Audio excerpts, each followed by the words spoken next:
தொழிலதிபர் அனில் அம்பானிக்கு 25 கோடி ரூபாய் அபராதம் விதித்து செபி அதிரடி உத்தரவு பிறப்பித்திருக்கிறது.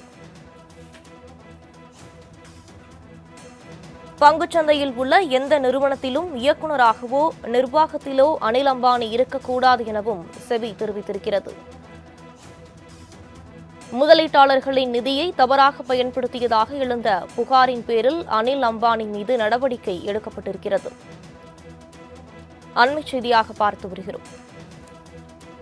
இந்திய பங்குச்சந்தையில் வர்த்தகம் செய்ய அனில் அம்பானிக்கு 5 ஆண்டுகள் தடை விதித்தது செபி. இது தொடர்பான கூடுதல் விவரங்களை வழங்குவதற்காக சிறப்பு செய்தியாளர் ஜீவபாரதி இணைப்பில் இருக்கிறார். வணக்கம் ஜீவபாரதி, விவரங்களை பதிவு பண்ணலாம். இந்திய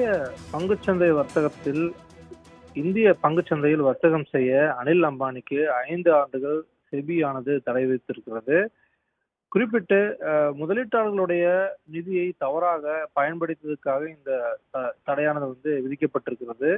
பங்குச்சந்தையில் இருக்கக்கூடிய நிறுவனங்கள் அதுல இயக்குநராகவோ இல்ல நிர்வாகத்திலோ அனில் அம்பானி இருக்கக்கூடாது.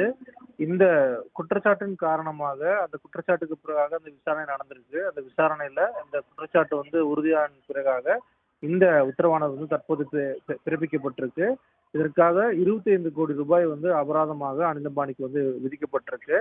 அனில் அம்பானியினுடைய ரிலையன்ஸ் ஹோம் பைனான்ஸ் நிறுவனத்திற்கு 6 லட்சம் அபராதமும், அடுத்த 6 மாதங்களுக்கு எந்த விதமான அந்த பங்குச்சந்தை வர்த்தகமும் செய்ய முடியாது அப்படிங்கிற அந்த ஒரு மிக முக்கியமான உத்தரவை செபியானது தற்போது வழங்கியிருக்கு. தொடர்ச்சியாக செபியினுடைய செயல்பாட்டுகள்ல பல்வேறு விமர்சனங்கள், பல்வேறு விஷயங்கள் குறிப்பிடப்பட்டு வரக்கூடிய நிலையில தற்போது அனில் அம்பானி மீது இத்தகைய ஒரு நடவடிக்கை எடுக்கப்பட்டிருக்கிறது. ஒரு மிக முக்கியத்துவம் வாய்ந்தா பார்க்க வேண்டியதா இருக்கு.